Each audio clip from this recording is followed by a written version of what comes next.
Bienvenue dans mon podcast Bloc Notes et bienvenue dans un nouvel épisode assez spécial puisqu'aujourd'hui on a un invité spécial qui est Justy, le père de mes enfants. Bonjour tout le monde. Nous allons parler aujourd'hui des différences culturelles dans un couple, de ce que nous on a pu expérimenter, que ce soit les bonnes, les mauvaises expériences ou bien les apprentissages ou bien juste notre expérience à nous. Et on a trouvé ça intéressant parce qu'on est tous les deux guyanais, donc on est nés en Guyane. Mais Justy, il est bushinangué et moi, je suis d'origine brésilienne et espagnole. Donc mes parents sont brésiliens. Et de l'autre côté, mon père, il est espagnol. Donc déjà, j'aimerais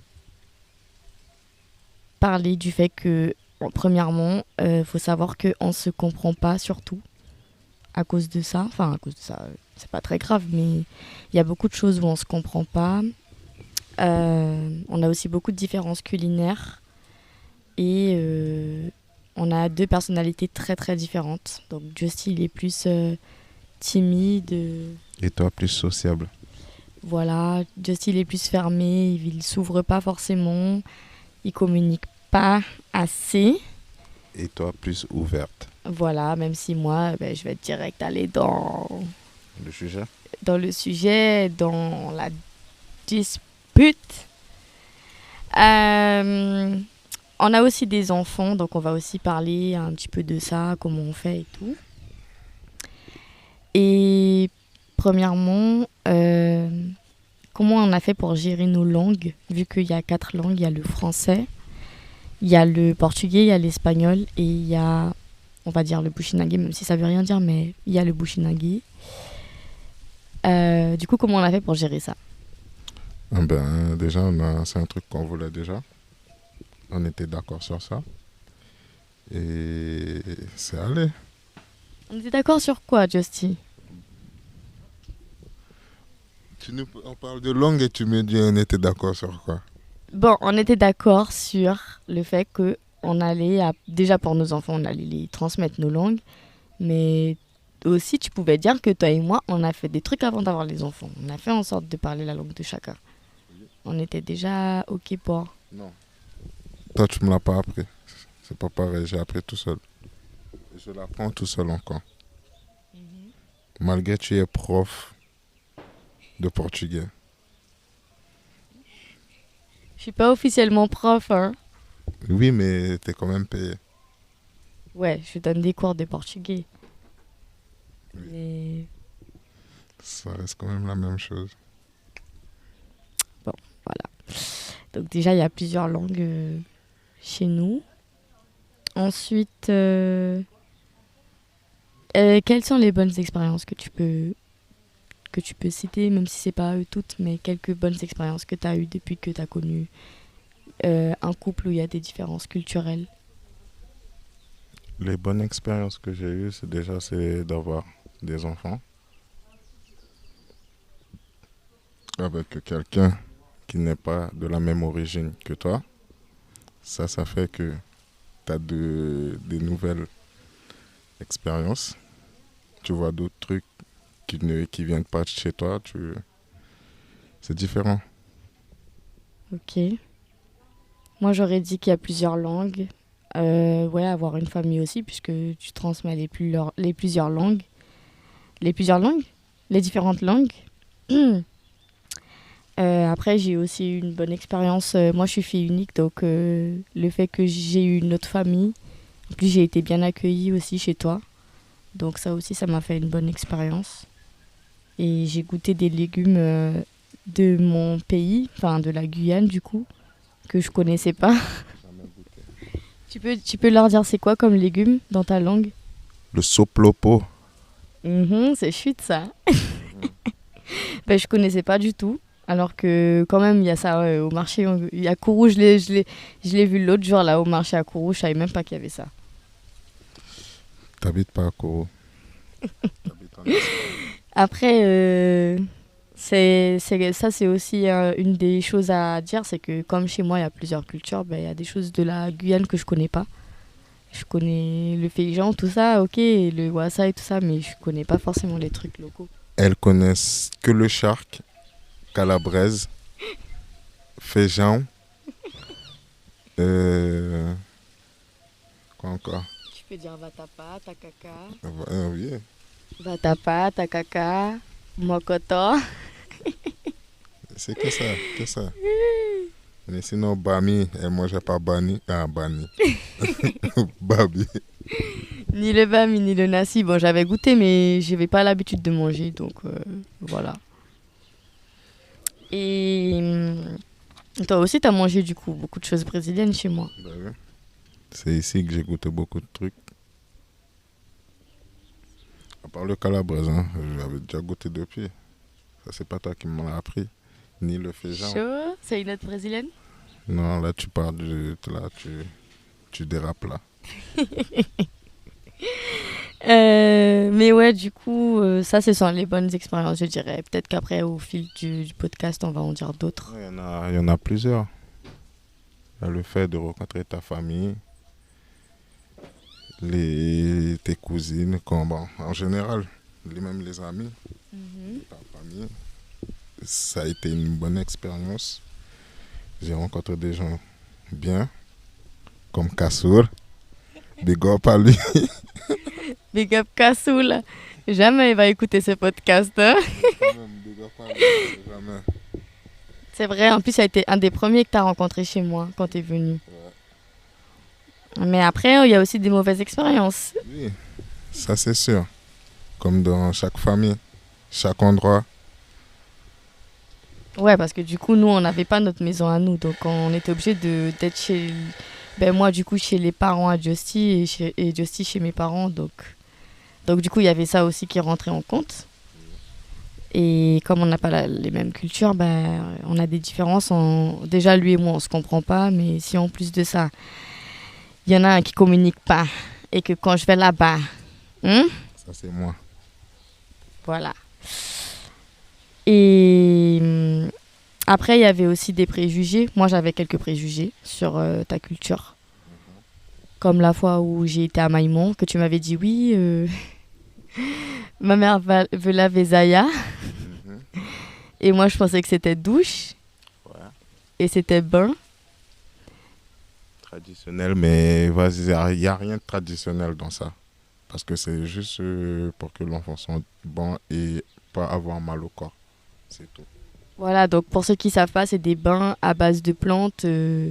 Et donc celui-là, c'était un bain qu'on fait au nouveau-né, je pense, pendant un certain temps. Je pense que c'est pendant un mois, je pense. Je ne sais plus ce que ta maman m'avait dit.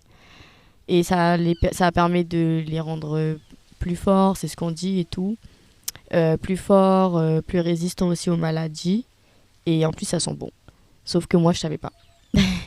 Donc quand j'ai vu que sa maman lavait ma fille dans une couleur bizarre, bah, j'ai mal réagi. Sachant que Justin m'avait déjà un peu parlé de ça, mais comme ce jour-là, il m'a pas dit ma mère va faire ça, ça, ça, il m'avait juste dit elle va la laver, bah j'avais pas compris et donc ça a été une réaction bizarre. Sur le moment, sur le moment, elle était un peu raciste, c'est tout. Pas raciste, c'est couleur, ouais. T'étais raciste, t'as cru qu'ils allaient l'ensorceler. Oui, j'ai cru que c'était des bains spirituels, genre pour donner, je sais pas moi, de l'argent, des trucs comme ça. Mais c'est bien qu'on en parle parce qu'il y a sûrement beaucoup de Guyanais qui connaissent pas ta culture et qui pensent ça, comme moi. Parce que ça, c'est pas mes parents qui m'ont parlé de ça, c'est des choses que j'ai entendues dans la rue, tu vois. Ouais, mais après, ton père, il est espagnol, il va pas faire un bain. Non, je sais, mais je veux te dire que ça vient pas de chez moi en fait, ça vient vraiment de la Guyane. J'ai entendu ça en Guyane. Comme si, les Bushinagé, ils aiment bien se laver, ils font des trucs comme ça, ils peuvent faire des... Après, ça dépend de quel laver tu parles. Oui, ça existe, ces lavages-là, mais moi, j'ai cru que c'était ça, en fait. J'ai cru que c'était un truc qui se faisait des petits et tout. J'avais oublié que tu m'avais déjà raconté ces choses-là quand j'étais enceinte. Mais du coup, ouais, ça a été gênant parce que après, ta maman, elle a dû m'expliquer et tout, alors que moi, j'étais un petit peu en mode de... Votre fils aussi, il aurait pu communiquer avec moi parce que du coup, moi, je suis passée pour... C'est vrai, je sais j'aurais pas. dû mieux faire et expliquer, mais comme je parle pas trop aussi, je suis en mode, c'est bon, ça va passer, c'est tout. Chaud. La vie est facile, quoi. Bah oui. il faut voir la vie comme ça. Il faut pas avoir des problèmes dans la vie, sinon on n'avance pas. Bah, en tout cas, moi, j'ai eu des problèmes hein, avec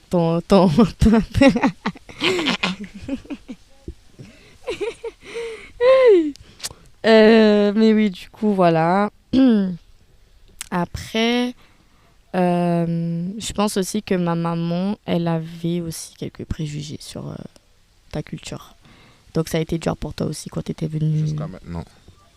Dès que Zaya va à moi et moi et elle revient, elle a changé pour tout le monde. Voilà.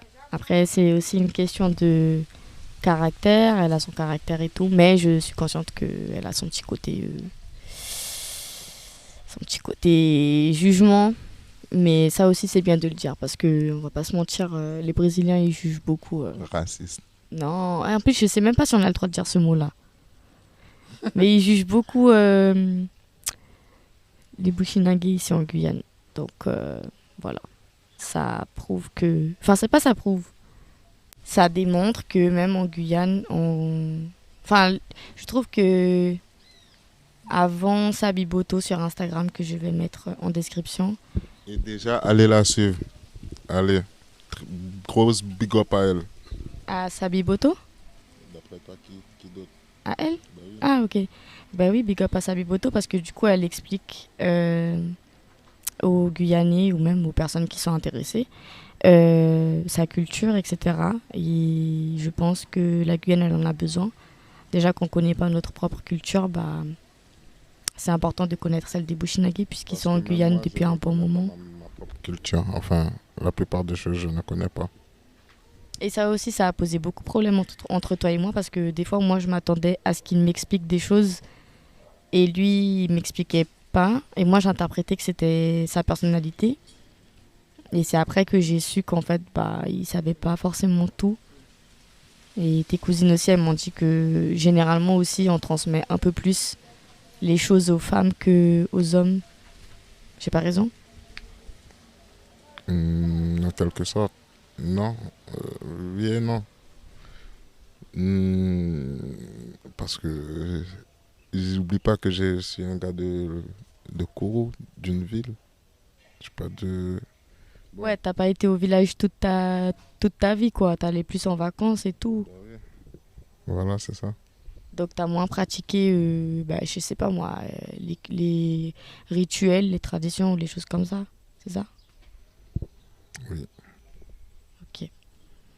Là, je vais poser une question. Qu'avez-vous appris de la culture de l'autre qui vous aide aujourd'hui dans votre relation?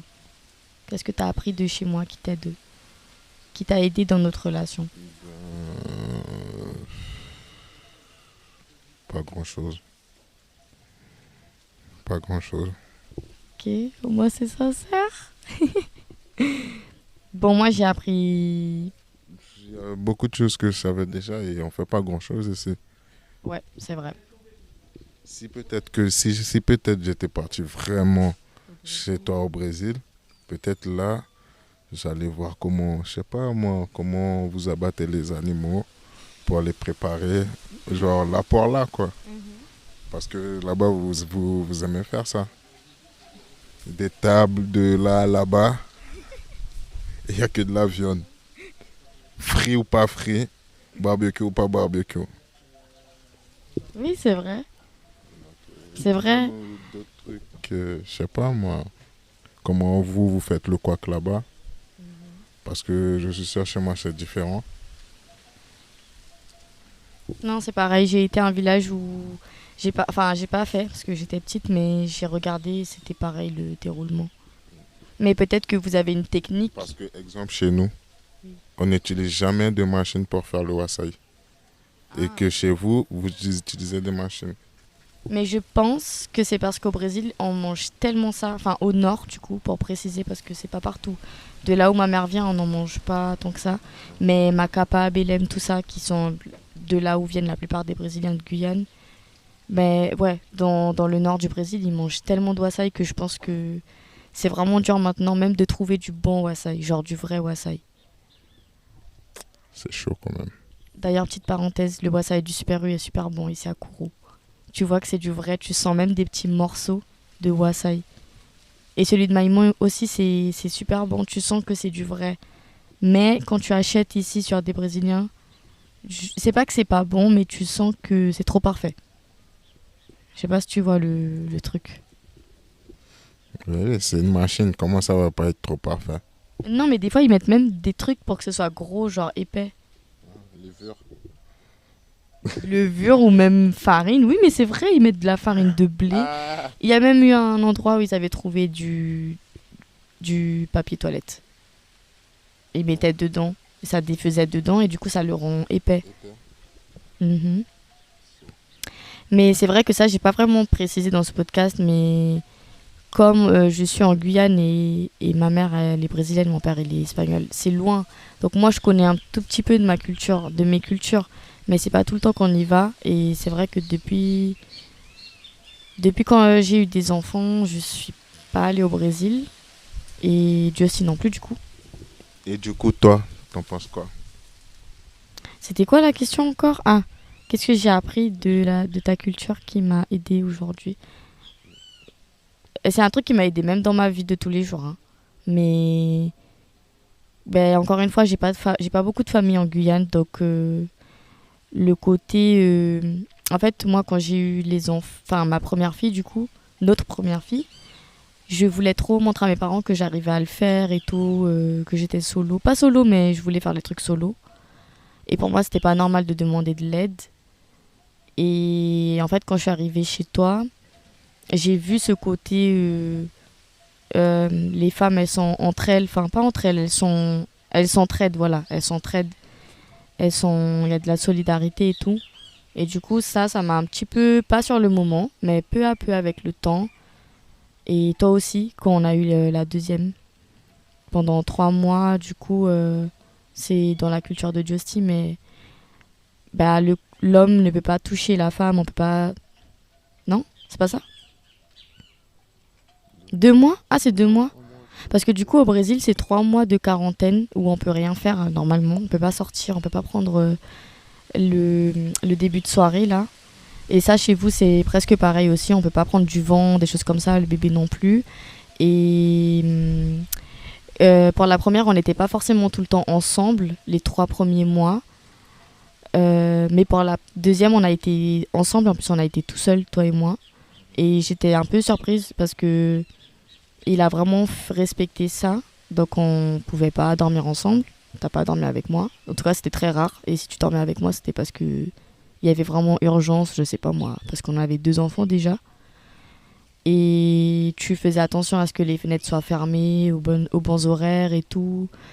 Tu t'occupais de la grande. La petite, c'était normal, je tenais le sein, donc c'était moi qui l'avais.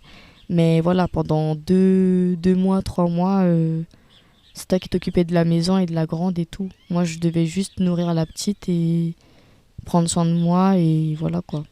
Et ça m'a aussi beaucoup aidé parce que je pense que tu m'avais dit, enfin, mis à part le fait que c'est normal de faire ça, mais parce que ça aussi, hier, je le disais à Justy et il me disait que c'était pas une question de culture, c'était normal. Mais le fait qu'il ait fait tout ça et tout, euh, bah, ça m'a fait du bien et je pense que si j'avais été avec de la famille, que ce soit de mon côté ou même le tien, parce qu'au Brésil aussi, quand on accouche, la famille se réunit, les femmes se réunissent et tout. Mais j'ai l'impression que chez toi, ça reste ancré en fait. Alors que maintenant, même à Kourou, tu le vois, il y a des Brésiliens, ils accouchent. Enfin, même, tout le monde en général. Il y a plus de quarantaine. Les gens, ils font plus ce truc-là, tu vois. Et le fait que chez toi, je dis pas que chez moi, c'est pas respecté. Parce que ma mère, c'est sûr, déjà avec Zaya, ma mère, elle me faisait faire ce truc-là. Mais chez toi, c'est tellement plus ancré, vous êtes plus dans. Vous gardez encore plus vos rituels, tout ça, que du coup, ça m'a fait du bien et bah, j'ai pu expérimenter ça, quoi. Et je pense que, par exemple, une métro, elle va jamais. Une métropolitaine, une française, elle connaîtra pas ça, à part le fait que, ok, ça existe, des maris qui aident et tout. Je parle pas de ce côté-là, je parle vraiment du côté ne pas sortir, faire attention, etc., pas prendre de vent. Et je trouve que c'est reposant quand on vient d'avoir un enfant. Du coup, voilà. Et aussi, niveau, on va pas se mentir, niveau sexuel, Moi, pour la première, j'avais... Bon, je vais raconter ça, hein, parce que c'est un truc à raconter. Je sais pas si je te l'ai dit. Elle était trop... Bip. Je parle pas de quand j'étais enceinte. Je parle de quand j'ai eu Zaya. Quand j'ai eu Zaya, à chaque fois, quand on se voyait, j'étais en mode, oh là là. Imagine, lui, il est chaud et moi, je suis pas chaud. Parce que j'avais peur. Bon, tu t'éloignes du sujet là. Non, mais ça aide. Le fait qu'on attende 2-3 mois, ça aide. Oui, ça aide. C'est vrai. Pour les peurs. C'est bon, c'est le côté fermé de Justy. Pas vrai? Elle s'éloigne trop là. Bon, ensuite, bah, du coup, on parle des enfants alors. On peut aller sur les enfants déjà. Les enfants. Oui. On s'est rendu compte quand on a eu des enfants, c'est que sur la langue, on était OK. On parle 3 langues avec nos enfants. Même si moi, je parle pas trop portugais avec les filles, mais ma mère, elle parle portugais. Elles entendent le portugais à longueur de journée. Je parle portugais avec ma mère. Et sinon, je parle plus français et ta langue, mais genre quelques mots, des fois des phrases, ça dépend. Toi aussi. Et quand... Ça dépend de l'humeur aussi. Si Zaya fait des bêtises, elle lui crie dessus en disant Kaba. Ou quand on est dehors, je dis Waktu. Mais elle obéit plus que quand je dis attends. Hein. Et qu'est-ce que j'allais dire Oh là là. Et les différences culturelles qu'on a eues par rapport aux enfants, c'est que déjà,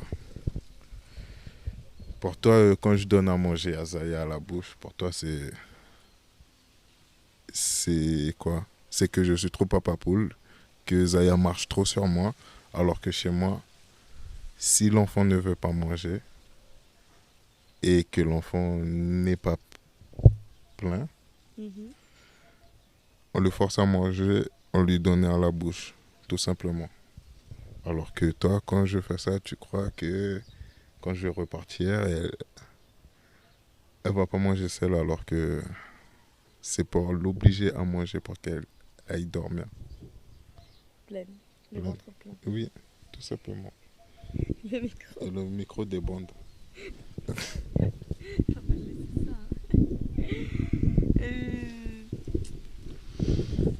Moi, je dirais que... Ouais, c'est vrai, moi j'ai un côté... Après, moi, c'est parce que c'était strict en fait, moi, pour moi. Genre vraiment, ma mère, elle m'a jamais obligée à manger. Mais en gros, si je disais que je veux plus, ben tu veux plus, faut que t'assumes quoi. Et... Ouais, après, là c'est un peu culture, mais aussi c'est une question d'éducation. Moi j'ai été éduquée un peu stricte. Donc même si je veux pas forcément être trop stricte avec mes enfants, et je sais qu'il y a des choses que j'ai pas envie de transmettre, mais il y a des trucs où j'avoue, Abuse. Non, j'abuse pas, c'est ma façon. Elle abuse parce qu'elle dit je suis trop papa poule alors que je veux juste que ma fille aille dormir le ventre plein. C'est tout. Ok, Dis pas juste ok, d'accord. ni d'accord. Parce que je ne suis pas d'accord avec toi. Kaba, fais-moi ta queue. En tout cas, depuis que j'ai eu nos filles, enfin surtout Zaya, parce que bébé, hein, elle est encore bébé. C'est logique. D'ailleurs, bébé qui jusqu'à présent elle m'apprécie pas. Pourquoi tu dois dire ça? Elle a peur de moi. Mais ça c'est... Elle crie quand elle me voit. Mais c'est normal. Elle veut que sa mère.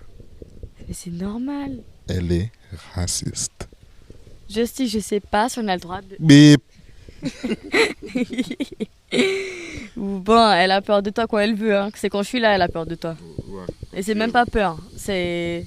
Elle veut pas. Des caprices. Voilà, c'est juste qu'elle veut pas. Et même avec ma mère en ce moment, elle veut pas. Ça aussi en plus chez toi. On m'a beaucoup dit ça. Hein. Oui, elle veut pas venir avec moi, elle est raciste, nanana. Ça, je l'ai mal vécu. Hein. Mais c'était pas tout le monde. C'était 1 ou 2 personnes qui me disaient ça, et ça aussi, je le prenais mal. Dis les termes. Non, je vais pas dire les termes, mais je veux juste dire comme si que C'est vrai que quand je suis allée chez toi à Maïman, ça c'est une des choses qui m'a fait me rendre compte que, bah, en fait, je vais toujours être. Il y a des gens, ils vont me voir comme la blanche, en fait. Alors qu'ils savent même pas que je suis ni blanche, ni brésilienne, ni guyanaise. Je sais même pas ce que je suis. T'es michtour. Je suis michtour. Traduction, je suis mélange. Mais c'est vrai. Genre, il y avait une parent à Justy, pour pas dire qui c'est précisément, au cas où c'est ma fan. Je rigole. Qui disait oui, elle est raciste, hein, elle veut pas venir avec moi et tout. Et moi, je le prenais mal en fait. Et je me rappelle que des fois, je te disais même que j'avais peur que. Je te disais. Non, je t'avais dit ça comment encore? Comme si j'ai peur que César un jour elle va là-bas et qu'elle n'est pas habituée avec ta famille par exemple. Bah, que eux ils la traitent différemment juste parce qu'elle est métisse. Tu te rappelles que je t'avais dit ça une fois? Non. Mais il y a beaucoup de métis Métisse, chez moi. oui, tu m'avais dit ça après. Mais après, je t'avais expliqué pourquoi je t'ai dit ça. Et tu m'as dit, ouais, mais c'est peut-être juste une façon de parler et tout. Mais moi, je l'ai mal pris parce que pour moi, c'est un bébé, genre. Tu peux pas dire raciste direct comme ça. Et aussi, Laïa, elle prenait tout mal de ce qu'on disait. Tout, elle prenait mal. Dès qu'elle est arrivée là-bas à Maïman, tout ce qu'on disait, elle prenait mal. J'étais sur la défensive, c'est vrai. Et elle reste toujours sur la défensive. Comment on n'est pas resté avec un gars Comment tu vas dire ça sur le podcast là? Bisous. Non. Mais tu peux retirer. Je vais retirer. Non, je vais pas retirer. Même ça là, je vais pas retirer. Parce que ça, c'est différence culturelle ça. Non, là, tu mèches tout le tour, vraiment. Et toi aussi, tu m'avais parlé de ça hier. Que des fois, quand il y avait du monde à la maison, Oui, ben, c'était pareil. Quand ici, chez elle, quand il y a du monde à la maison, ben, je n'existe plus pour elle. Je reste dans mon coin. Elles sont là, blablabla. Yeah, menina, essa menina, que tu queres ser tu quer. Et je suis à côté. Et c'est du coup comme ça que j'apprends petit à petit le portugais en écoutant ce qu'ils sont en train de dire, vu que c'est pas avec moi, ils sont en train de parler. Mais je m'incruste quand même. Et j'écoute. Je dis Kata, quoi. Bon, est-ce que je peux m'expliquer? Je peux m'expliquer ou pas? Vas-y. Ok, je vais m'expliquer. Je suis d'accord avec toi. C'est vrai que des fois, je t'ai mis à l'écart. Mais c'est parce que là, c'est encore une question Mais jusqu'à maintenant, tu le fais. d'éducation. Je vais me justifier. C'est une question d'éducation et de culture. C'est-à-dire que moi, chez moi, du coup, chez les Brésiliens, vu que c'est ma mère qui rentre dans ce genre de situation-là, on va dire, c'est ses amis à elle. En fait, pour ma mère, c'est comme si je vais avec toi. Et aussi, elle met tout le monde à l'aise, tous les gens qui viennent, elle met à l'aise. Et moi, elle me met plus à l'aise. Elle me met à part. Parce que Justy, tu ne sociabilises pas avec les gens et c'est ça, après ça c'est une question, c'est pas culturel, là c'est un problème vraiment relationnel, c'est-à-dire qu'on est différent. Donc comme on est différent, bah voilà, c'est compliqué. Bon, c'est vrai, mais c'est pas vrai. Je peux me justifier, je me suis pas encore justifiée. Merci. Et il y a aussi la culture, parce que même si c'est relationnel, même si c'est propre à chacun, il y a quand même la culture qui rentre, parce que même si, par exemple, tu faisais des efforts et tout, moi, dans ma culture, genre pour ma mère, c'est impossible, comme si ben, je vais pas donner attention à ses invités et je vais aller namora, genre, avec toi. Mais pas forcément. Tu peux être assis à côté de moi et tu me traduis ce qu'ils sont en train de dire ou je sais pas. Mais c'est que des trucs couillons qu'ils sont en train de faire. En plus, la plupart des fois, c'est des femmes qui viennent. Donc c'est pour ça, des fois, j'ai envie d'aller aussi. Et comme toi, tu fais pas d'efforts pour communiquer, et eux aussi, ils vont pas faire d'efforts. Parce que eux aussi, ils vont parler que leur langue. Donc voilà quoi. Mais c'est comme moi quand je te disais, quand des fois tu me disais à Maïmon, oui, pourquoi tu vas pas avec ta soeur et tout, des trucs comme ça. Ben moi je te disais, mais elle parle que leur langue. Donc moi je suis là, mais tout le monde parle ça. Laquelle? Zaza, Marika, pas Marika Keita? Non. Qui? Quand il y avait une fois, il y avait Zaza, Zalia. Zalia. Non, je rigole. Qu'il y avait Zalia, il y avait Tachana, il y avait Fini. Elle parle toute français, donc qu'est-ce que tu Elle dis? parle français, mais quand j'étais avec elle, elle avec S, hein, Mhm. ben, comme elles sont dans leur délire, ben, elles vont parler leur langue. De temps en temps, elles vont me dire un truc et tout, mais elles sont entre elles, elles sont dans leur délire, tu vois. Donc moi, je vais pas les obliger à parler français. En plus, on n'a pas de délire, donc c'est encore pire. Tu vois ce que je veux dire? Donc moi aussi, quand j'allais à Maïman, je me sentais seule. Et en plus, là, tu t'en foutais vraiment, par contre. Oui. Quoi? Pourquoi tu dis oui? Mais tu... Donc quand je te Non. disais, tu t'en fous de moi, Mais non. et Mais tu non, me disais attends, non, et là, attends. tu dis oui? Calm down. Calm down. Calm down. Je suis calme. T'es pas calme. Parce que tu cries. Regarde, même les barres là ont monté. Donc du coup, c'est pas que oui, mais voilà quoi, je Parce voulais. que c'était... Tu devais te lâcher un peu. Là-bas, Ok. tu peux faire ce que tu veux. Ok. Ici, tu es en prison ici. Ici, tu dois venir à l'heure. Tu dois manger à l'heure. Ça, on n'a pas parlé, tu vois. Tu dois aller te coucher à l'heure. J'ai dit coucher. Oui. J'ai dit manger. Oui. Et t'as pas le droit d'être sur ton portable aussi. Ça, c'est un truc. Ils parlent dans leur langue, mais t'as pas le droit d'être sur ton portable. Viens, Zaya, viens dire coucou. Elle vient de se réveiller. Et là, elle pleure. Donc là, je précise, il parle de chez moi. Quand il est venu ici, ça, c'est vrai qu'on n'a pas dit ça au début. J'espère que ce podcast va pas... Il est bien dérangé, hein. Mais oui, quand t'es venu ici chez moi... Enfin, Justy était pas comme chez moi.